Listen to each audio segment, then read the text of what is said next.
All emotional stress is when we are not allowed to express ourselves authentically in the moment. We repress it, and then we have the somatic experience of I am stressed. We go into sympathetic mode and we're stressed. But how many times we do that in our lives? There's chemical stress, like the environmental toxins. There's physical stress, like over-exercising, overeating, undereating. But this emotional stress, no one was talking about it in a sense of what really is stress.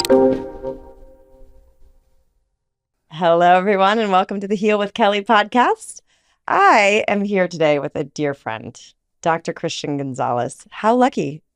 What a great job I have that I get to just hang out and speak to my friends. For those of you who do not know Dr. G, as he's known, I'm going to read a little bit about him.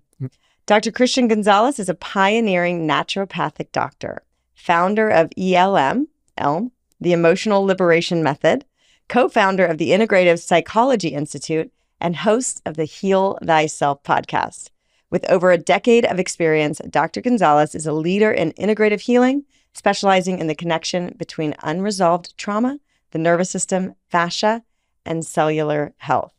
We're going to get into all the wonderful things you do, but thank you for coming. Look, Mama, I made it. I'm on the Heal podcast with Kelly.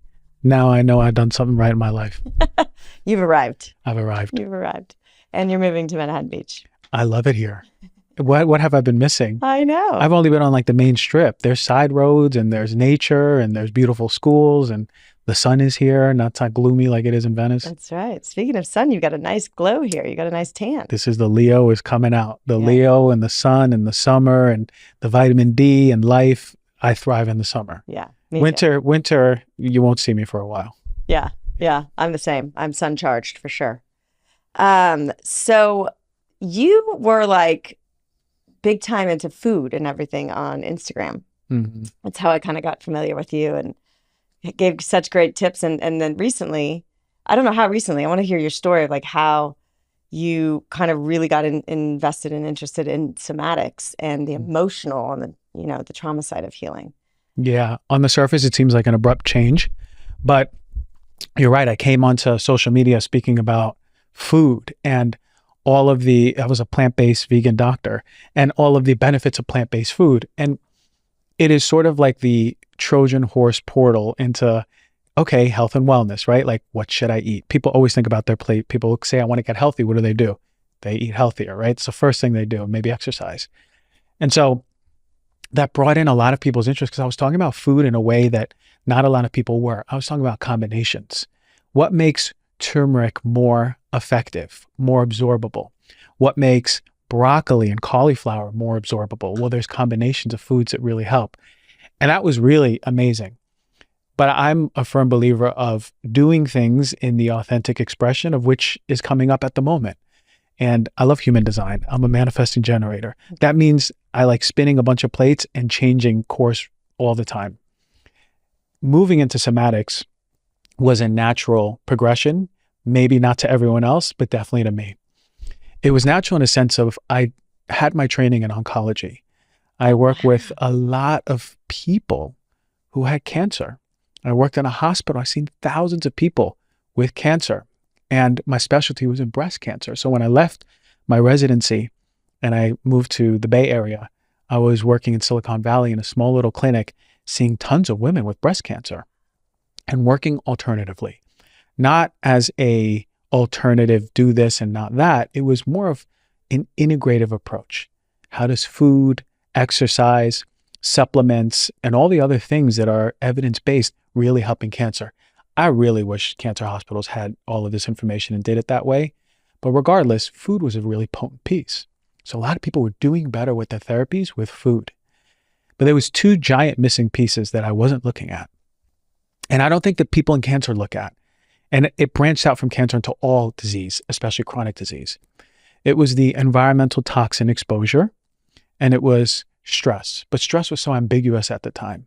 So why would I want to talk about stress if I say, just do stress relieving things? People are like, okay, well, what is that? Meditating maybe? It was too general. But there was a lot of meat and potatoes in environmental medicine.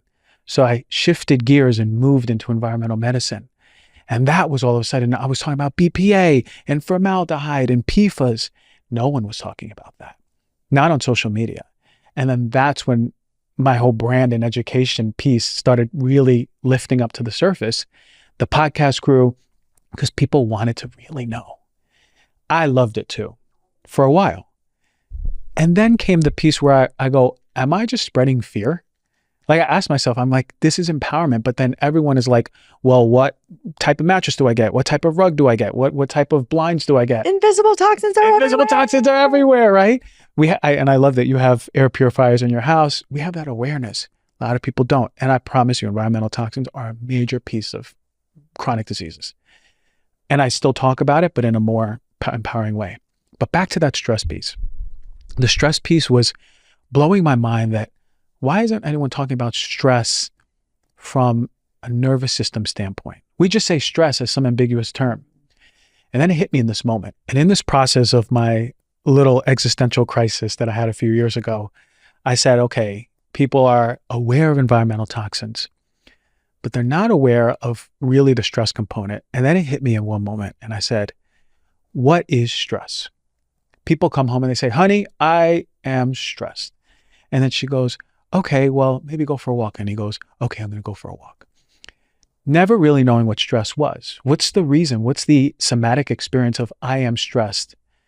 Well, if you rewind and go back to the moment that stress happened in this figurative example, maybe that guy is at work and his boss talks to him, but really disrespectfully, like really puts him down. And then all of a sudden he has this somatic experience of stress. But then it hit me and I said, wait a minute. Stress is ultimately, at least on the emotional level, all emotional stress is when we are not allowed to express ourselves authentically in the moment. We repress it, and then we have the somatic experience of I am stressed. We go into sympathetic mode and we're stressed. But how many times we do that in our lives? There's chemical stress, like the environmental toxins. There's physical stress, like overexercising, overeating, undereating. But this emotional stress, no one was talking about it in a sense of what really is stress. I went down that road. I put the car on 90 miles per hour and I went really fast. And I learned everything there is to know about somatics. I looked under every stone. I took every class, every course. And then I realized, holy moly, all of these chronic diseases, every disease on some level is being influenced by the nervous system. Chronic diseases on a big level. Mm-hmm. Because the nervous system sponsors everything, hormones, immune system, brain, every organ is influenced by the nervous system. So then you start thinking to yourself, you say, okay, wait a minute. If the nervous system is so important, we have to reverse engineer it and start with the nervous system. Even before exercise, even before food, definitely before the environmental toxins. The better your nervous system, the more resilient you are to all of those things, even if it's a crappy diet. Holy moly, why aren't we talking about this in medicine? That's when I started to see physical health miracles in these somatic practices. We're talking about infertility, woman getting pregnant. We're talking about gut issues. We're talking about thyroid issues. We're talking about chronic pain that people have had since they were teenagers. As adults, I'm thinking of this 56-year-old man, gone in one session because it was nervous system centric. And you know what I'm talking about. Mm-hmm. So that's what I got to say. That's amazing. Yes. And I am a projector, so I do things a little differently. You're like, shift gears and driving the car 90 miles an hour.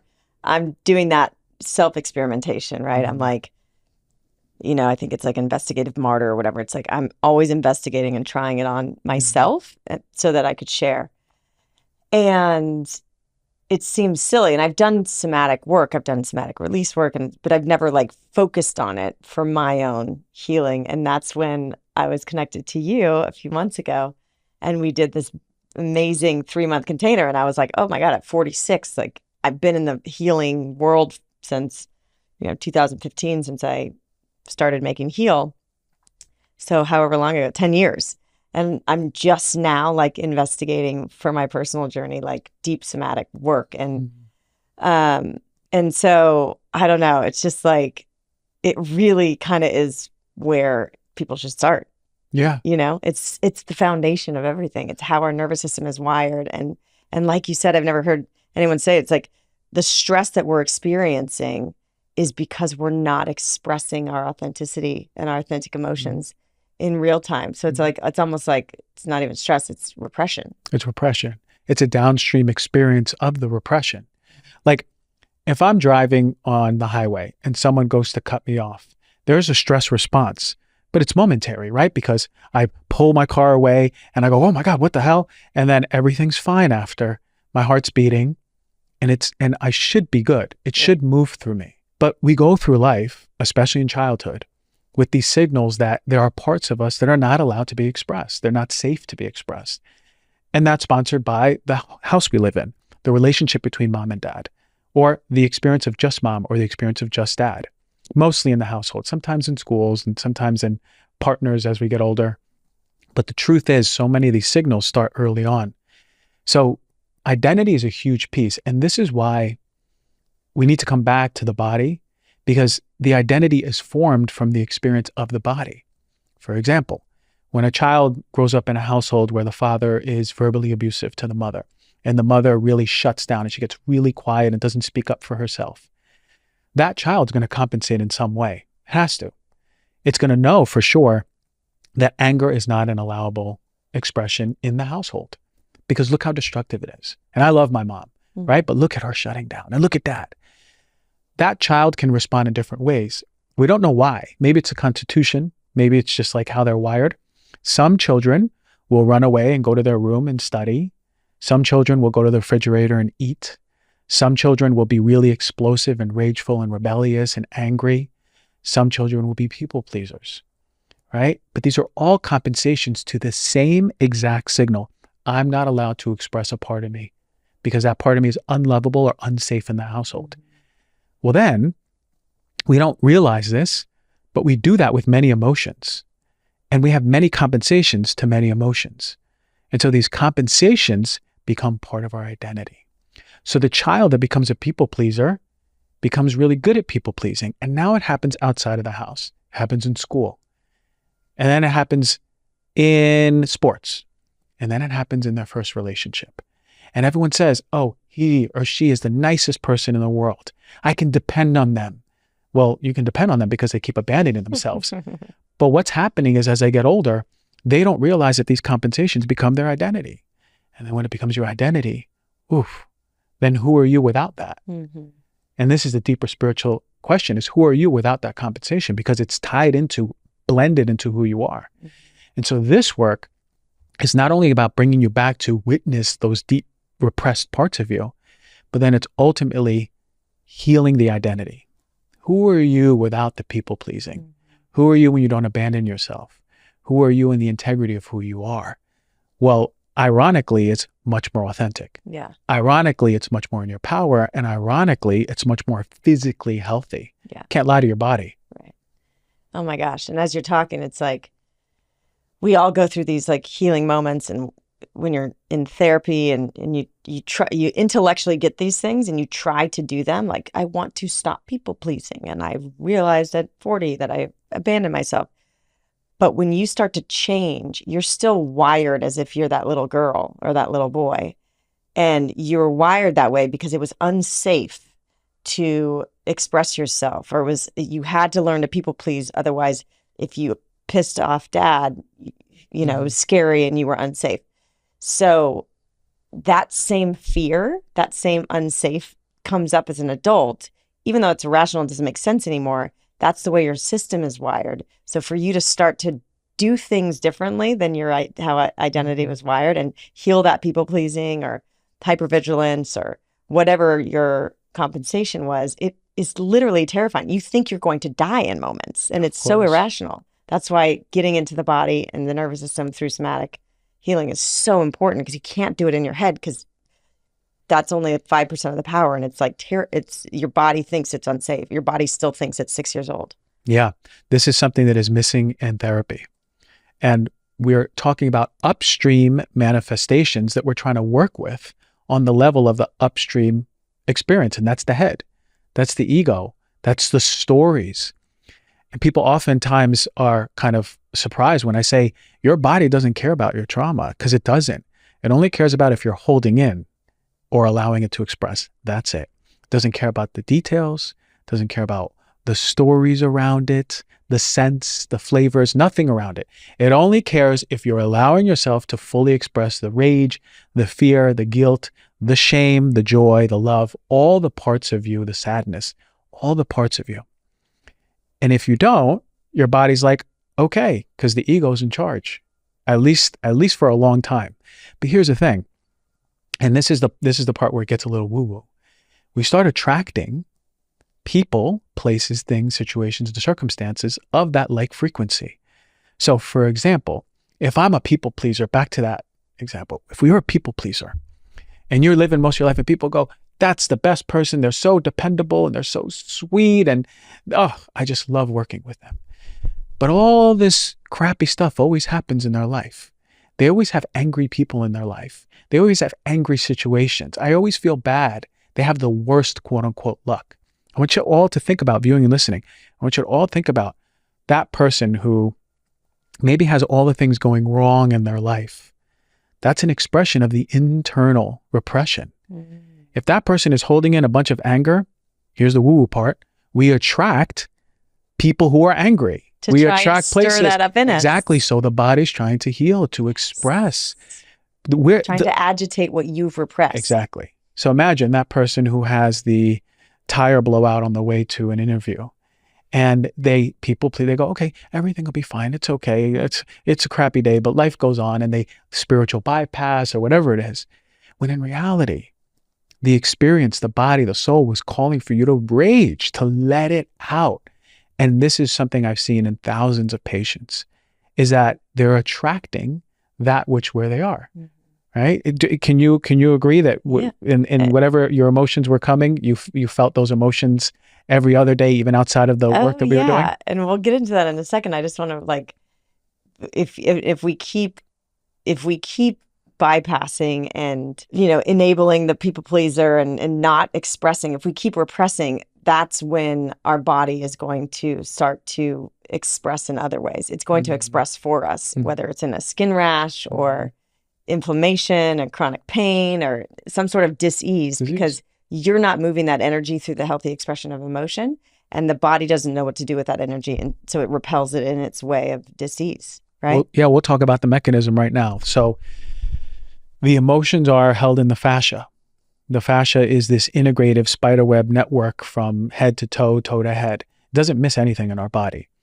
In medicine, we go, the fascia is great at keeping our bones and muscles together and helping distribute vibrational forces so we don't break stuff. It works. It keeps us fluid. It keeps us from being a puddle of skin and bones. Mm-hmm. And there's a really sublime piece to fascia. And that's our electromagnetic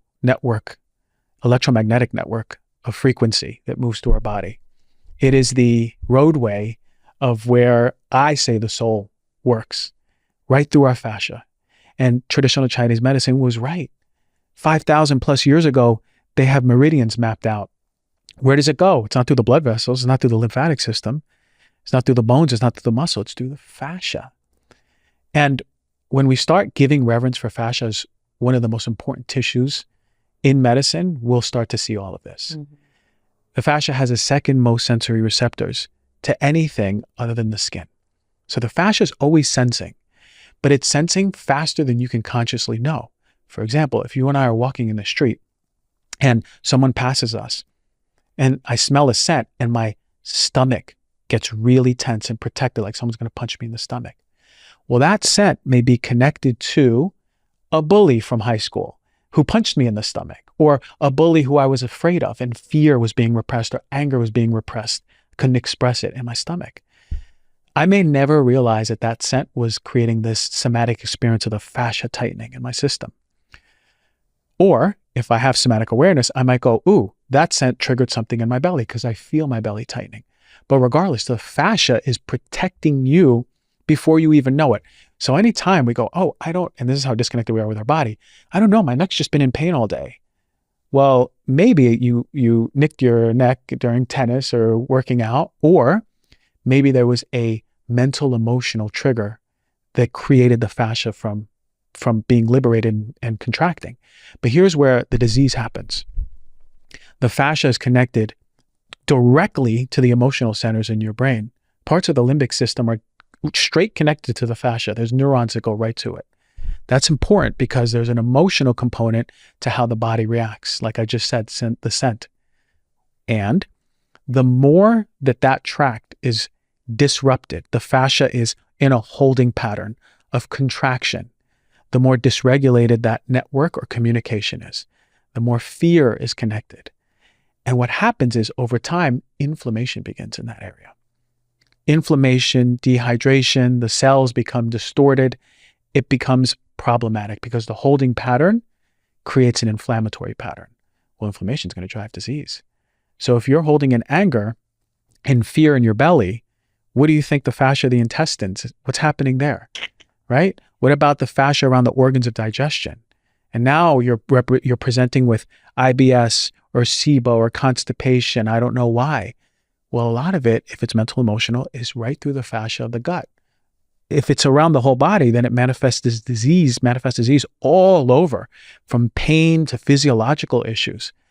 And this is why the fascia is so important, because repressed emotions are the thing that's creating that holding pattern more than anything. Tattoos and injuries, yes, but those holding patterns are mostly coming from mental emotional repression. In hindsight, because you worked with so many breast cancer patients, and I feel there's such a deep emotional root in cancer as well. Among other things, it's very complex and multifaceted. But have you gone back and kind of assessed the profile of the women that you presented with breast cancer? And is there like some emotional patterns you saw? Yeah. Gabor Mate spoke a little bit about this when the body says no. He spoke about autoimmune disease and cancer. And I agree with what he said. Clinically, I've seen that there is a commonality to people with cancer. I've seen a lot of women, so I can speak for a lot of women. With that said, because it's multifactorial, there's different pieces. I would say that and environmental exposures are one of the biggest drivers for cancer. And we know in the evidence, smoking, drinking, lack of exercise, obesity, yes, they all play a major role. But what are we not talking about? Well, there is evidence behind the environmental stuff and the stress. Well, again, this is what we say in medicine for cancer. Stress causes cancer, or stress drives cancer. But what is stress? Well, we spoke about that. But there is a profile. And this profile is people who cannot express their anger healthily, people pleasers, people who abandon themselves continuously for others. It's also people who have their identity around serving others versus serving themselves and taking care of themselves. So their purpose is, they derive purpose. Like, let's say, for example, a mother, wonderful mother, completely abandons everything that she wants in her life, wants, needs, desires for her children and her family. That's honorable on the surface. But in somatics, that's not honorable at all. In somatics, that mother needs to connect with her.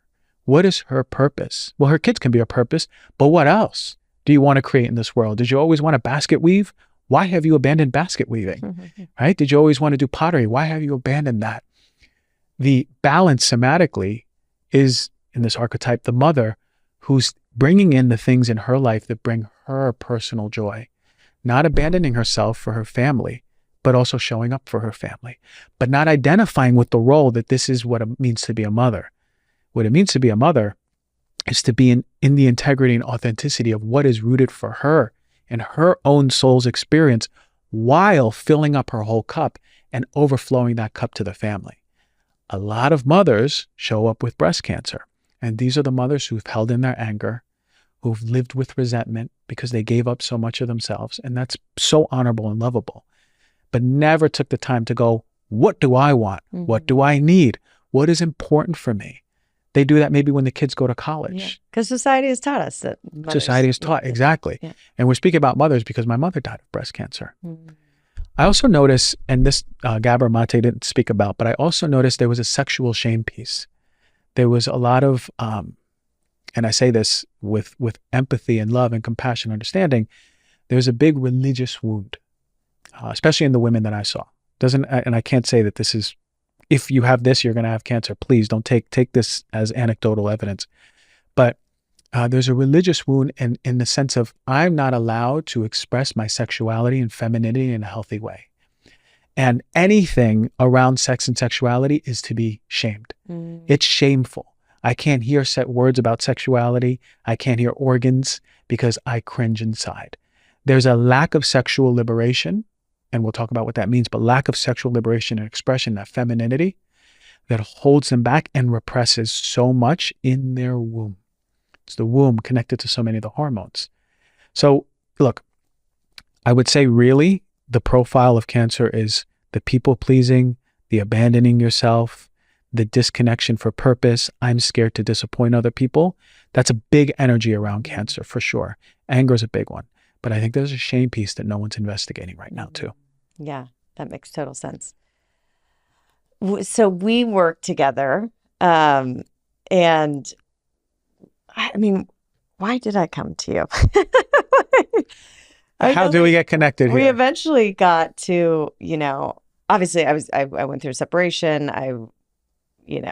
House burned down. Like I'd gone through all these things and I was like, God, I'm doing okay. Like, am I spiritual bypassing really? Like, and I've done so much work and everyone's like, you're navigating with such grace. But I knew, I'm like, I don't know. Like, I feel like I should dig deeper and see what's really going on under the hood.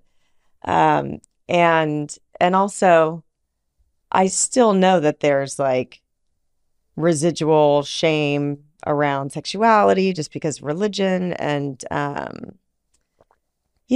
I kind of just wanted to really feel the full spectrum of emotions. And sometimes I find it, because of all of my compensations, sometimes I don't even know how to feel. Like I'm wanting to learn how to feel. We need to relearn how to feel, because we have been, because of our upbringing and because of society and good girls, girls are supposed to be good and polite and abandon themselves for, the greater good. And men are not supposed to cry. All these things have seeped in. So where we really repress our emotions and then we forget to feel. And so I think I was seeking to work with you to kind of just unleash my authentic, it was to heal the masculine wound. And sorry, I'm speaking out loud and figuring out where this came from. And then to really unleash my divine feminine, because I've overcompensated my whole life by being more in my masculine and warrioring through life. And I want to soften and really be potent and powerful in my femininity. And so I think I sought out working with you to come into balance in that way. And it's just so interesting because even still, we've worked together, we've unleashed so much, and I think there's been an unraveling since we started work together in the most beautiful way. You've unlocked some stuff, some challenges, and now I find my physical system is actually going through a full upgrade and recalibration in a very painful way. That's we just realized today is manifesting and expressing as a Lyme flare up. But it's really you've kind of, you and I were able to access some of this repression and started pulling the thread. And now the ball of yarn is unraveling in a kind of, intense way, but in the most beautiful way. And then I literally, everything that's followed is I went on this spiritual retreat that was all about growing up.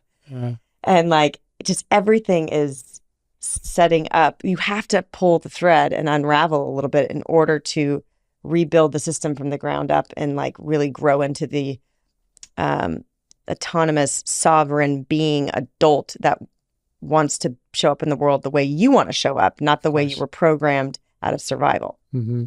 The body knows that too. The body knows when you're showing up out of the integrity of what your soul wants to express. Yes. And so much of how we show up is just parts of us that got us love from mom, from dad, from teacher, from first boyfriend or girlfriend, from coach. And it's the culmination of what makes you most lovable without ever asking ourselves what makes us most authentic. Forget lovable, right? Because all of that is false, right? It's just in that moment, the perspective that we had that got us the most love.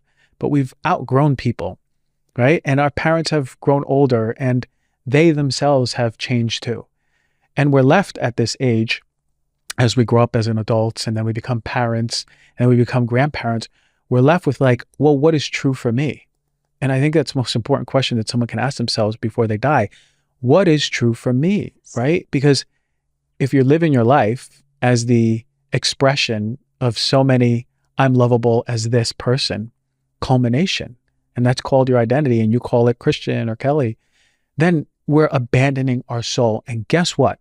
When we abandon our soul, it will talk to us through symptoms, the physical symptoms and the mental health symptoms.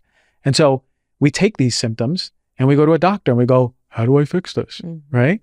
And they go, okay, here's this drug, or here's this. They're going to look at the physical, the mechanistic. Supplement. They're going to look at the, because that's how we're taught in medicine. Yeah. But a therapist will try to look at the psychoanalysis, right? What's the psycho? What's the psyche saying? But we're missing the origin story. And the origin story is always unequivocally in the body. That's when the ball of yarn starts unrolling. That's when things get messy. Why is it messy? Because we're literally changing who we are on the outside world. We're going from somatic to psyche to physical. Somatic, psyche to physical. And we are shaking up the somatic, so all that dust and dirt starts moving around. And then guess what? The psyche goes, whoa, who am I? And I'm all of a sudden experiencing all of these challenging things. And then the physical may have flare-ups, but this is the growth. Yeah. This is what happens, because when it settles, you're in this new version of you, who Kelly is, way beyond that which you came to believe yourself to be through the years of life. Yeah. It's so wild. Just to wrap that up, it's like I'm in that physical part right now. And it all makes so much sense, but it's like, I haven't said, it's like, it's very clear to me that this is like a spiritual initiation of like up leveling. So, but I've been presenting as sicker than I've ever been in my life. Where like, Riley is like, what is going on? My people that work with me are like, I've never seen you like this. I'm like, I don't even know what's going on. I just know whether it's a virus or, and now we figured out it's a Lyme flare up, triggered by a UTI, like wiped out my system. Everything came crashing down. But I have the awareness, because I'm so in tune with my body, that this is the physical journey I need to take in order to purge energetically, fascially, and everything to reset the system and reboot the system. And it's purging just also unaligned with this new frequency as we're doing the healing somatically. It's going to purge and shift things in the physical, probably in a pretty disruptive, maybe painful way, because there's going to be things in your body that are no longer aligned with that frequency, and they're going to have to move out. The thing I want to crack with you today is safety, because like I said, like once we have this awareness for people listening, it's like everybody wants to be their authentic self and their authentic expression. The reason we hold back is because we feel like it's unsafe to do so. Yeah. And it's unsafe to make a change in career that we feel like we're going to disappoint our parents, even though we're 50 years old. Unsafe to, put our needs first because we're afraid that our kid's going to be traumatized. We're afraid to speak up in our marriage because we're going to be abandoned or cheated on or whatever.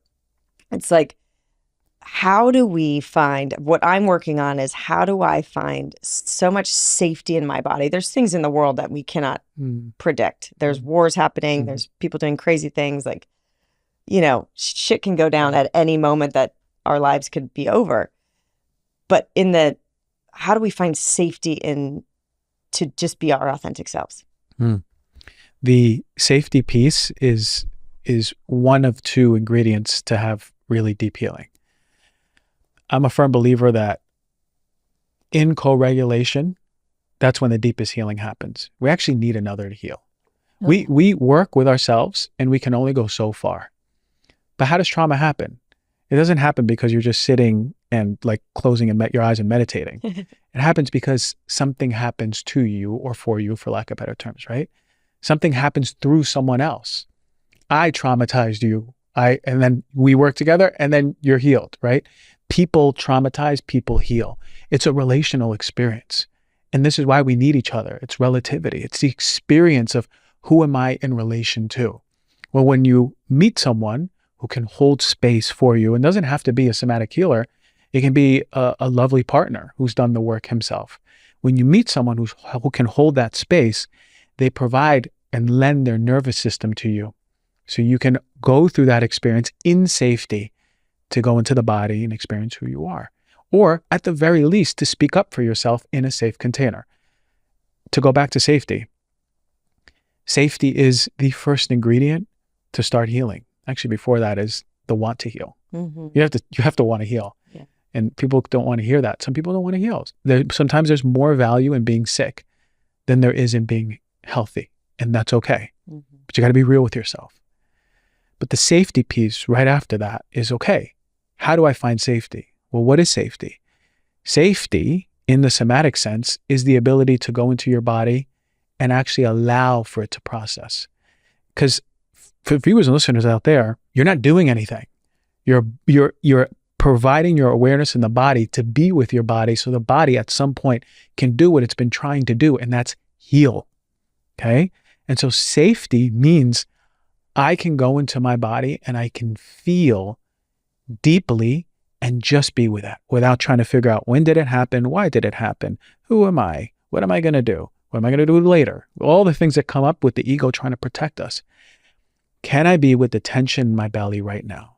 And if I close my eyes and I learn that interoception piece, the connection between the brain and the body, and I can be with that tension in my belly fully, can I be with it without being scared of what's there? And can I be with it without trying to go, oh, what's the story behind this? We'd love to do that. Can I just be with my belly and go, I'm here with you. That's it. And tomorrow I'm going to visit you again. And I'm going to see if you're there. Oh, you're there again. I'm here with you. And the next day, and I'm going to keep doing it consistently. And I'm going to build that muscle like I go to the gym. So my belly and my body and the fascia and the brain all know I'm ready to allow in safety. Safety is the ability to witness as an observer without judgment what's happening in your body. That's it.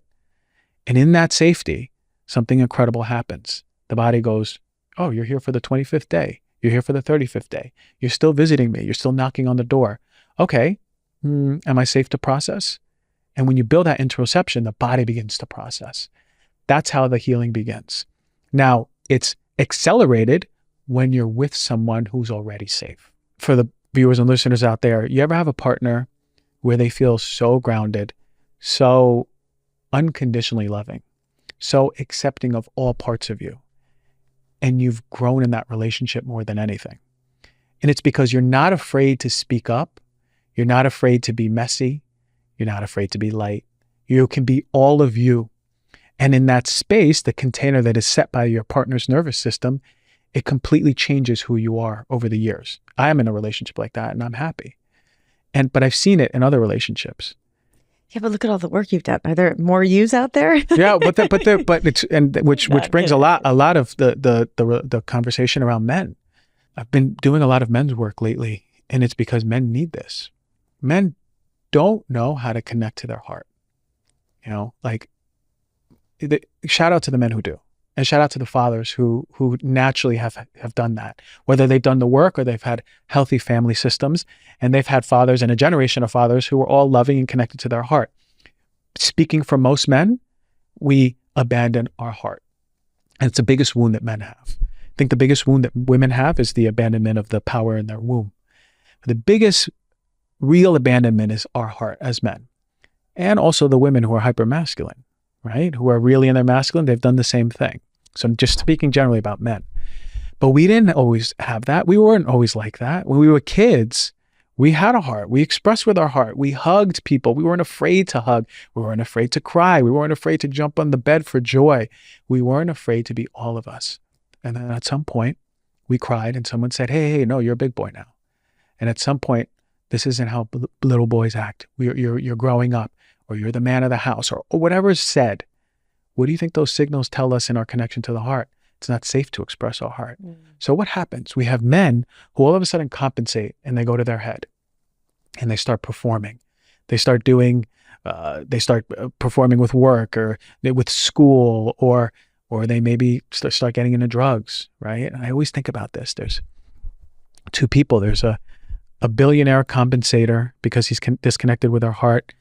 his heart, and then his brother, who's a homeless person, who's disconnected from his heart, right? It's the same mechanism. It's just a compensation that has changed. So what the heck is going on? But when a man is connected to his heart, he raises a family of children who are connected to their heart. When a man is in relationship and he's connected to his heart, he allows the woman the felt sense, the experience that I can be all of me and this man won't abandon me. Why do women hold in so many parts of them in relationship? Is because they don't want to get too dirty or too messy or too crazy. Yeah. But they don't want to be too light and bright because they'll be abandoned. That's a story in their system. Yeah. For some reason that happened. It's exhausting to manage all that. It's exhausting. But ironically, sometimes it's true. What happens when the man's disconnected from his heart and he sees that from his head? Oh, there's just too much for me. I can't handle this.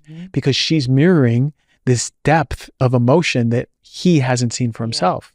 Trying to agitate it out of him. See, that's it, the frequency. So yes, men need this work to provide safety in relationship. But really, it's about, if you go to a somatic practitioner, you have to feel him or her. Does this person feel safe? Do they feel like they have a body and they're connected to it? Because they're lending their nervous system in this work to you, and ultimately providing safety and co-regulation for you to go through your process. So do you call it ELM or ELM? Emotional liberation method. Yeah, it's the method that I created, but I think about the elm tree.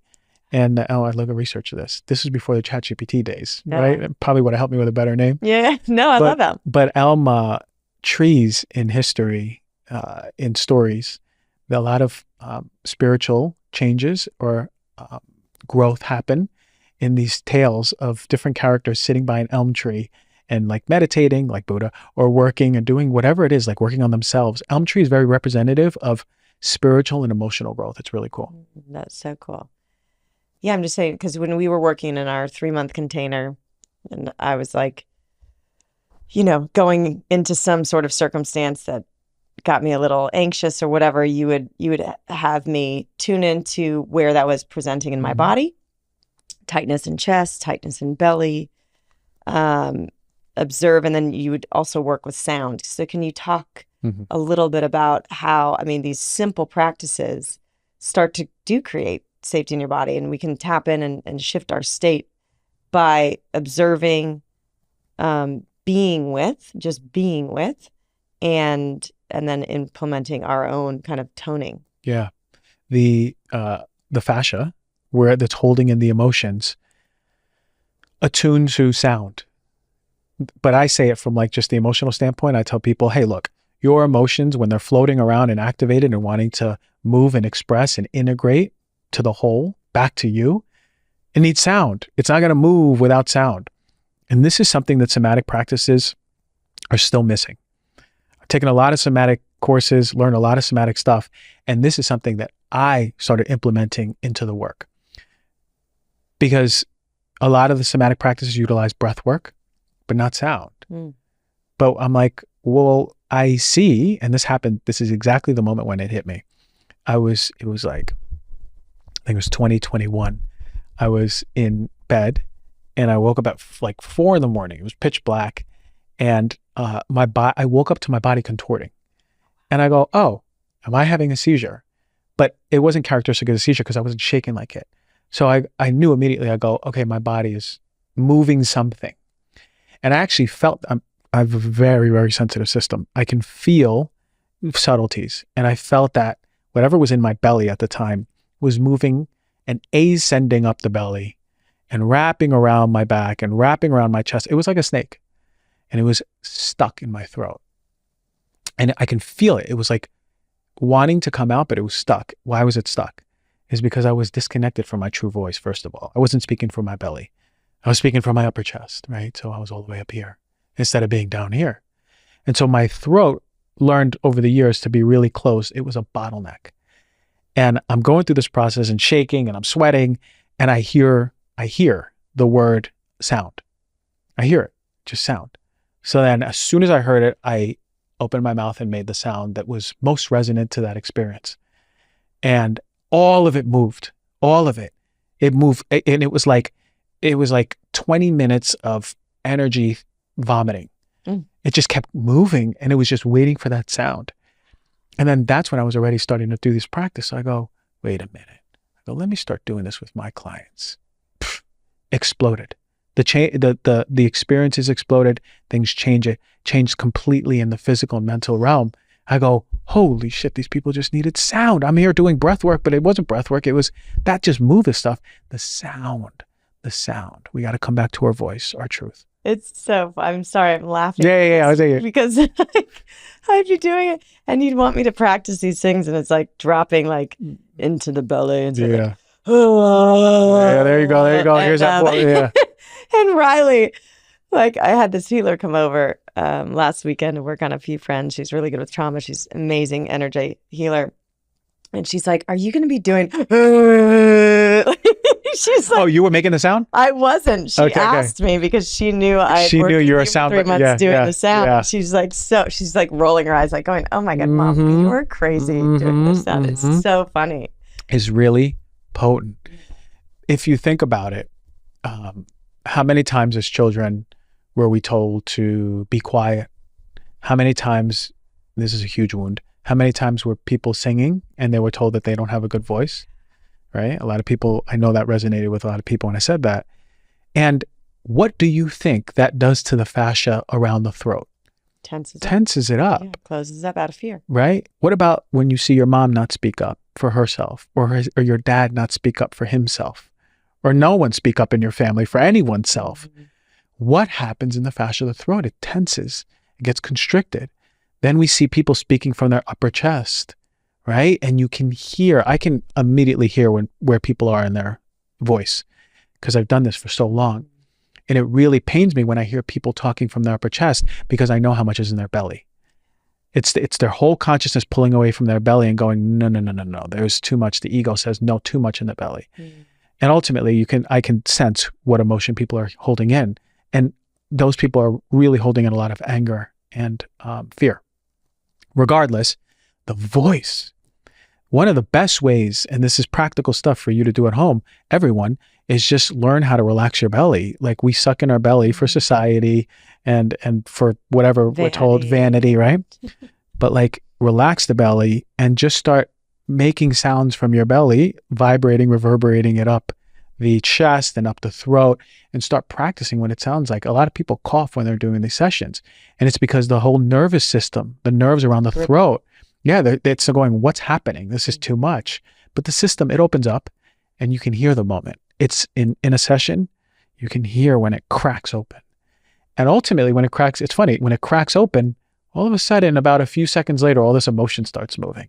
It's because the voice, the bottleneck cracks open and that allows all that energy that was stuck in the fascia to move. Yeah.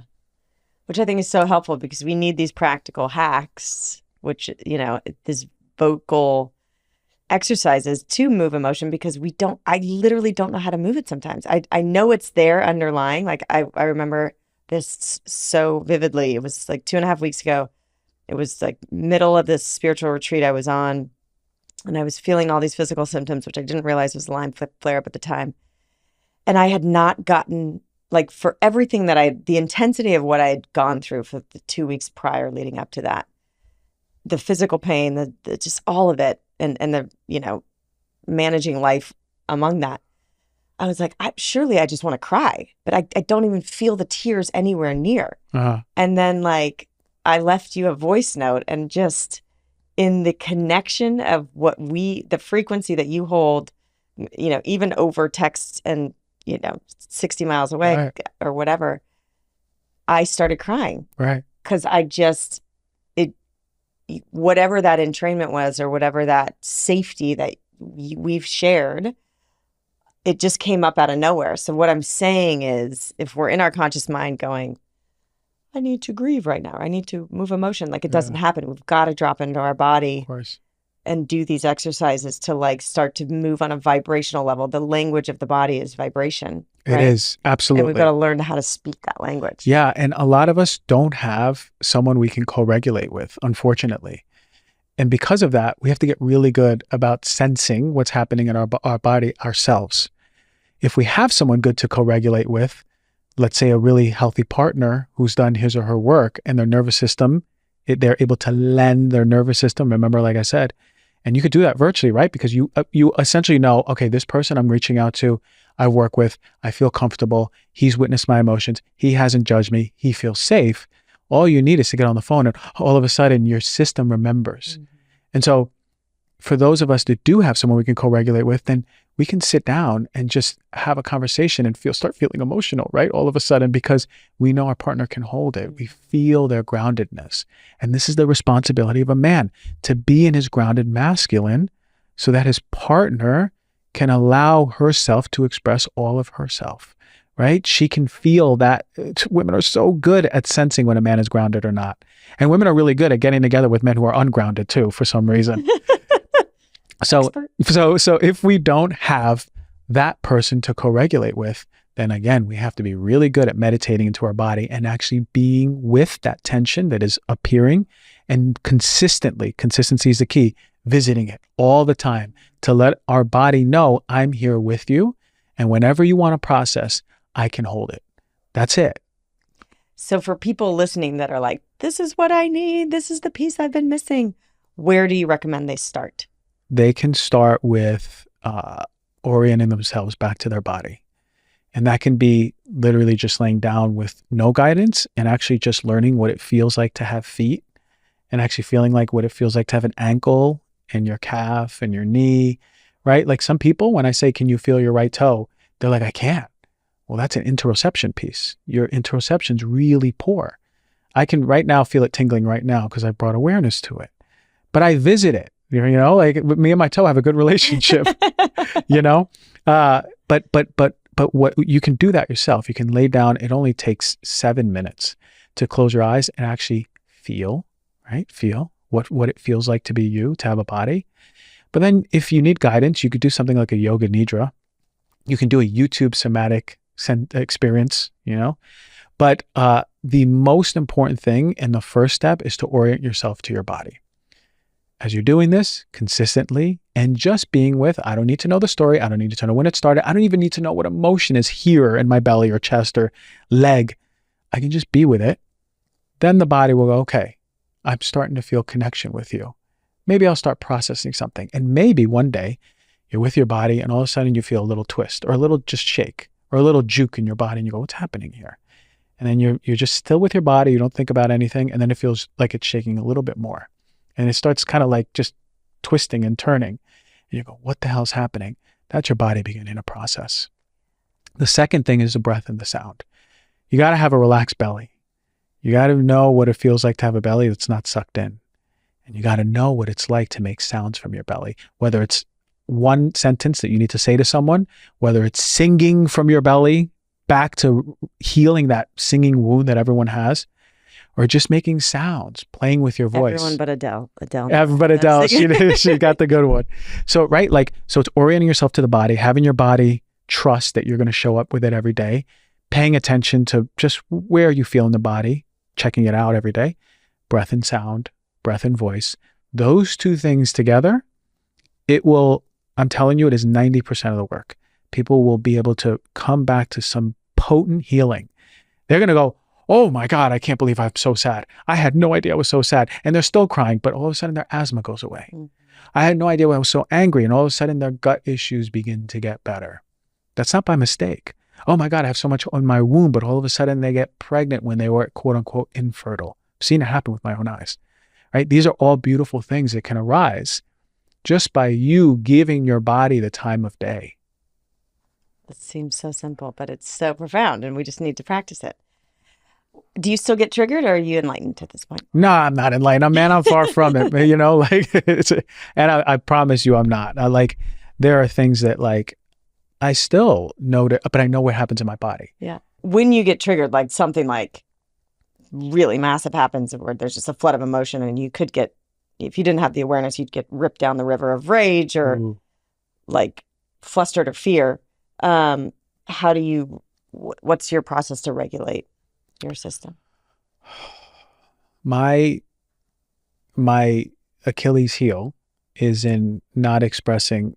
First of all, 5-6 years ago, I had no emotion to express. I didn't cry when my mom died. I didn't cry for 13 years after she died. but I cried for 30 days straight when I let it come out. And then my asthma went away. I had asthma, adult asthma. Couldn't figure out why. Which is interesting because lungs is Of course. grief. Yeah. Lungs is grief. And there was a huge, massive layer of anger that I had to go through for myself and for people in my life, how I was treated, you know? And that took a really long time because that was a big one. People pleasing, I've been recovering from it.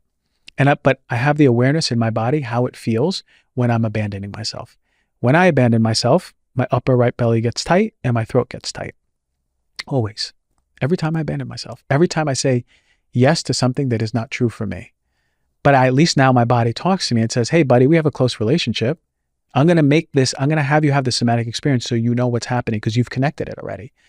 So then I go back and then I'll be like, oh, whoa, I did abandon myself. Where? And let me reclaim my power. But if something is really triggering to me, I know where to manifest. It's always in my belly. Nowhere else. Like, it doesn't happen in my chest. Like, I'm not sad when something's triggering. I get really frustrated and angry when something's triggering. Right? So I know what works for me. Myofascial release balls will actually help on the surface. It'll help get things warmed up. It'll thaw the ice of protection because I know, whoa, I have a lot of fire inside of me. And if that fire is coming up, it might not be good. You know, that fire can destroy, like, I can be like, well, let's cancel everything. And I don't want anything to do with this and say things that, you know, like it can happen. It's in me, just like it's in everyone else. But I know that if I'm holding it in and I've abandoned myself, I can use a myofascial release ball, use my breath and sound, and it'll start unthawing what's there. And then I can go to an anger release if I've held it in. The thing about it is this, I haven't done it in a long time because I haven't gotten to the place where I need an anger release because I haven't been holding in stuff, because I've allowed myself to speak up for myself upstream from the anger. So I know when I'm abandoning myself, and I haven't spoke up for myself, that anger's got to go somewhere. It's going to be in my upper right belly. And if I keep doing it, it's going to start building up. And if I keep doing it, it's going to start building up. And then my gut issues are going to get worse. And then when that one person triggers me, I'm going to be like, oh my God, I'm going to freak out, right?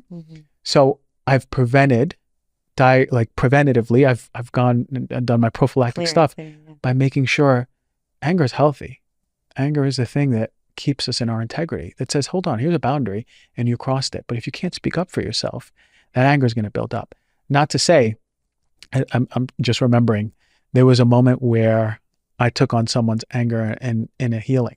And I haven't really done that in a long time, but it's because I forgot to do my clearing. Protection, yeah. I always protect and I have my things that I do and it always works. But I actually forgot to do it because it was a while since I've had a session. So I actually needed to do an anger release. I felt it. It felt like I was nauseous and I felt brain fog. And I know my body, when it's nauseous and brain fog, there's something that wants to come out. So I was at my girlfriend's house and God bless her nervous system and God bless her. She's like laying on her belly, just like sketching a beautiful anatomical figure of a woman, you know, on her sketch pad. As one's perfect girlfriend does. And I'm just there like kind of tuning into my body because I know something's off. And I go, oh, no, I don't feel good. So I go, Claire, I feel like I need to release some anger. Are you cool with that? She goes, oh yeah, go ahead, do what you need to do. So I'm on her couch and I reach for the couch pillow and I start screaming into the pillow, like throwing up screaming from my belly. Yeah. And it comes up. And then again, it comes up. It keeps coming.